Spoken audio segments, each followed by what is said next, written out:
item मुताबिक the violence against Dalits Muslims reported from across India सारे भारत भर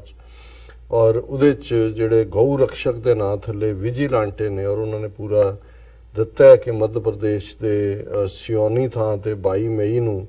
विजिलेंटेस ने 3 मुसलमानां नूं जिन्हां दे विच एक औरत भी शामिल सी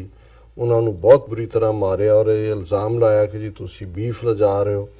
और उन्हां नूं मार कुटाई करके जय श्री राम दे नारे लवाए और एक वीडियो जिहड़ी वायरल हुई उस तो ये गल सामने आई और उन्होंने एक तो बाद एक जिन्ने तीनों ही सी उन्होंने दरख्तां दे नाल बन के जिहड़ी उन्हां दी मार कुटाई की। फिर गुजरात चों एक खबर है कि 200 तो 300 हाई कास्ट हिंदुआं दी एक भीड़ ने एक दलित कपल दे घर दे उत्ते हमला किया मऊवाद विलेज पाडरा तालुका क्योंकि उस कपल हसबैंड ने ये फेसबुक पोस्ट पाई सी कि गवर्नमेंट ने जिहड़ा पिंड वालियां ने पिंड दे मंदिर दे विच दलित वैडिंग जिहड़ी अलाउ नहीं की और पुलिस ने भावें 11 बंदियां दे खिलाफ FIR की है पर उस फेसबुक दे उत्ते भी जिहड़ा जिन्हें पाई सी उहदे खिलाफ भी केस रजिस्टर किया है for promoting enmity between different groups कि जी ये अड कर रहे हैं। फिर इस तरह एक दलित औरत जिहड़ी है तुलता बैन मैकवाला उन्हें वाडू पुलिस नूं रिपोर्ट किया है कि किवें 200-300 लोगों की भीड़ ने उहदे घर ते हमला किया स्टोन पत्थर मारे और उहदे घर वालियां नूं भी जिहड़ा बहुत बुरी तरह मारिया। इस तरह बसावनपुर पिंड उत्तर प्रदेश के बिजनौर खेतर दा उत्थे डॉक्टर BR अंबेडकर की जिहड़ी स्टैचू है बुत है उसनूं भंन दिता गया तोड़ दिता गया और ये जिहड़ा ओपोजिशन पार्टियां ने जिहड़ा वो ऐसा किया जिहड़ियां कि उच्ची जाति वाले नाल संबंधित ने। इस तरह फिर उन्होंने वायलेंस मध्य प्रदेश के उत्ते जिहड़ा जम्मू कश्मीर की साबका मुख्यमंत्री महबूबा मुफ्ती ने कहा horrified to see cow vigilantes thrash an innocent Muslim with such impunity और इस तरह होर बहुत सारिया खबरां ने और मैं सारिया टाइम रिस्टेन होने करके जिहड़ा वो साझिया नहीं कर सकता। ये खबर है unfortunately Muslim couple denied ambulance forced to carry son's body home Uttar Pradesh कि बच्चा जिहड़ा बुखार दे नाल बीमार सी अस्पताल के डॉक्टर ने कहा जी इन्हूं फलाने शहर के अस्पताल च लै जाओ उन्होंने कहा जी एंबूलेंस क्या तुहाडे लई एंबूलेंस नहीं है हालां 2 एंबूलेंसां खड़ियां सी चुक के तुर पे और राह दे विच उस बच्चे की मौत हो गई। फिर जम्मू कश्मीर के हवाले नाल तो हुण इन्नियां कि रिपोर्ट्स ने कि security forces use rape sodomy and electrocution of genitals to torture people in Kashmir JKCCS report ऐसी अगे डिस्कस भी की सी। फिर खबर है Muslim man beaten forced to chant Shri Ram Jai Shri Ram for wearing skull cap in Gurugram Gurgaon हरियाणे की है कि एक मुसलमान नौजवान जिहड़ा नमाज पढ़ के निकलिया उसनूं फड़ के उन्होंने उसकी टोपी ला के उन्होंने मारिया और उन्होंने कहा कि भी ये तू जय श्री राम कह। सो इस किस्म के ये तो घटनावां ने जिहड़ियां कुछ रिपोर्ट हो रही ने आने वाले पीरियड च असीं देखांगे कि हुण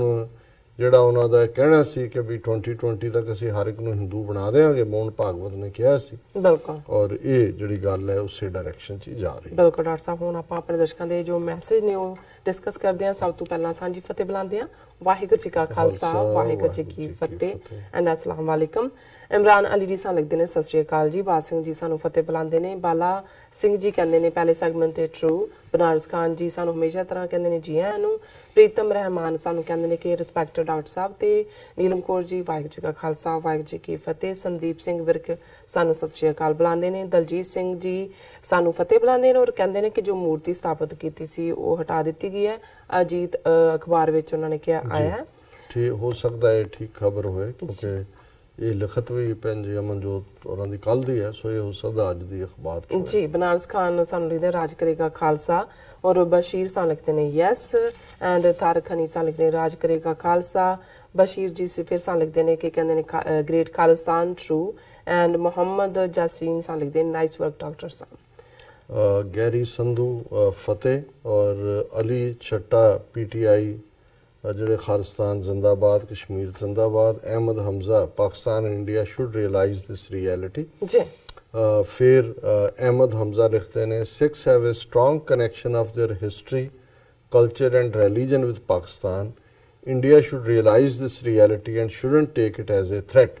ਬਿਲਕੁਲ ਠੀਕ ਕਿਹਾ, ਪਰ ਇਹ ਤਾਂ ਸਮਝਦਾਰ ਔਰ ਇਮਾਨਦਾਰ ਬੰਦੇ ਲਈ ਹੈ ਜੀ, ਜਿਨ੍ਹਾਂ ਨੂੰ ਅਸੀਂ ਸਮਝਦੇ ਹਾਂ ਕਿ ਵੀ ਸਾਡੀ ਤਹਿਜ਼ੀਬ, ਸਾਡੇ ਮਜ਼ਹਬ, ਸਾਡੇ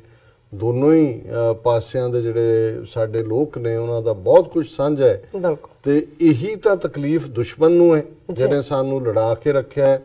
ਜਿਹਨੇ 47 ਦਾ ਜਿਹੜਾ ਪਾਗਲਪਨ ਹੈ ਉਸ ਦੇ ਵਿੱਚ ਕਿੰਨਾ ਵੱਡਾ ਰੋਲ ਅਦਾ ਕੀਤਾ, ਔਰ ਸਾਡੀ ਬੇਵਕੂਫ ਲੀਡਰਸ਼ਿਪ ਜਿਹੜੀ ਹੈ ਇਸ ਗੱਲ ਨੂੰ समझ नहीं सकी। फिर उस्मान अब्दुल रहमान उन्होंने इस्लाम फतेह और फूकी डूकी फुल सपोर्ट सिख ब्रॉस, और फिर हयात जी दर्द की दुनिया सो गुड डॉक्टर साहब से। मोहम्मद इफ्राहिम भट्ट लिखते हैं doctor sahab and sister Neelam good to see you live. Ramadan बरकत blessings for the righteous people regards, बहुत बहुत शुक्रिया इफ्राहिम भट्ट जी। और तुसी रमज़ान दे महीने च रब दी इबादत जुड़े हुए हो जी, और तुहाडे लई भी ये बहुत बहुत मुबारक भी, और अल्लाह ताला बरकत दे जी। फयाज लोन जी फिर लिखते हैं डॉक्टर साहब हम रमज़ान के इस बाबरकत महीने में अल्लाह ताला से दुआ करते हैं कि आपको और सिस्टर नीलम को हमेशा खुश रखें। Thank you so much Fayaz ji, बहुत बहुत शुक्रिया। और बिल्कुल बिल्कुल ये जी एक सैल्फलैस दुआ होंदी है जी, इस दे विच बरकत भी होंदी है, और जिवें एक मेरे मन चों कपलेट जिहड़ा अक्सर साडे ढाडी जरूर सुणांदे ने कि खुदा कबूल करता है दुआ जो दिल से होती है, मगर मुश्किल तो है ये कि ये बड़ी मुश्किल से होती है। सो नाइस, वेरी नाइस जी डॉक्टर साहब। मेरे को दूसरे सेगमेंट ते दो मैसेज ने और ਆਪਾਂ डिस्कस कर रहे हैं। इरफान शाहजाद हमारा सानू हमेशा ही लिखते हैं कि जी आयन, और निरंजन सिंह सा लिखते हैं some people said election 2019 is the referendum for Hindustan। सो सब दा बहुत बहुत शुक्रिया व्यूअर्स। तुसा नैसरा बने रहना, मिलते हैं छोटे ਜਿਹੇ ब्रेक तो बाद।